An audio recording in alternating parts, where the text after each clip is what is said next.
I'm sure a lot of you can relate to this. You eat healthy during the day, super healthy, breakfast, lunch, and dinner, snacks. You've tried so hard, but the end of the day comes and you are craving something sweet. There is no need to stress about this because it completely happens to all of us and it is a totally natural sensation. There are many reasons why we crave food, binge eat, or emotional stress eat. A hormone called dopamine is released when you eat sugar and fat, and it's actually called the happy hormone, and it makes you feel good.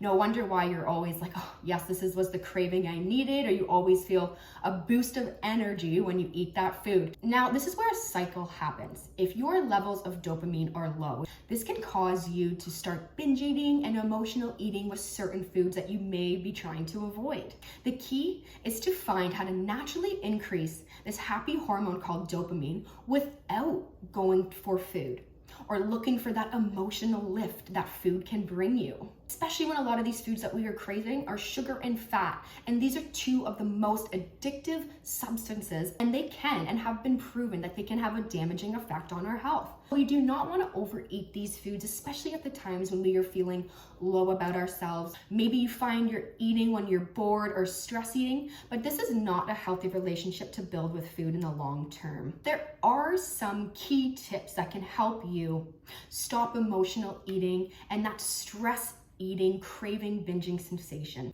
The first tip is to eat regular meals and try to avoid skipping any meals.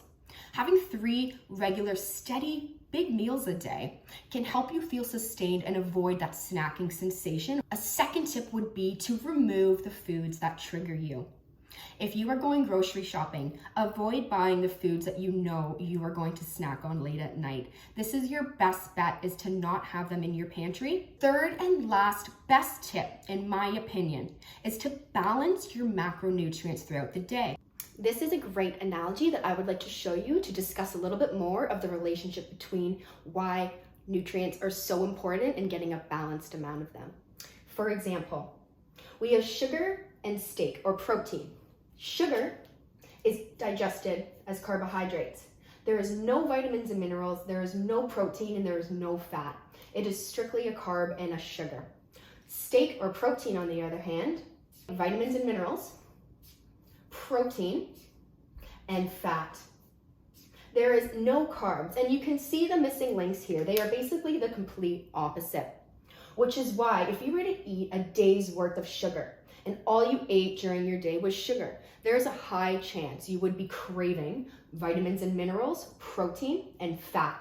And if you were to do the same with protein or steak, all you ate was that, and all you were getting was vitamins and minerals, protein and fat, and missing carbohydrates, there's a really good chance that you are going to be craving dessert or something sweet after you have had that. This is why it's so important to get a balanced array of protein, carbs, and fat in every single meal, as carbs are digested as sugar. So your body is going to be missing out on it and craving it later in the day if you don't have it at some point throughout the meal. It can be a healthy source of carbs, like whole grains, fruits and vegetables, or beans and legumes. The end point here is if you are having a balanced source of protein, carbs, and fat, you will feel sustained after every meal. At the end of the day, remember, craving foods is normal and happens to every single one of us.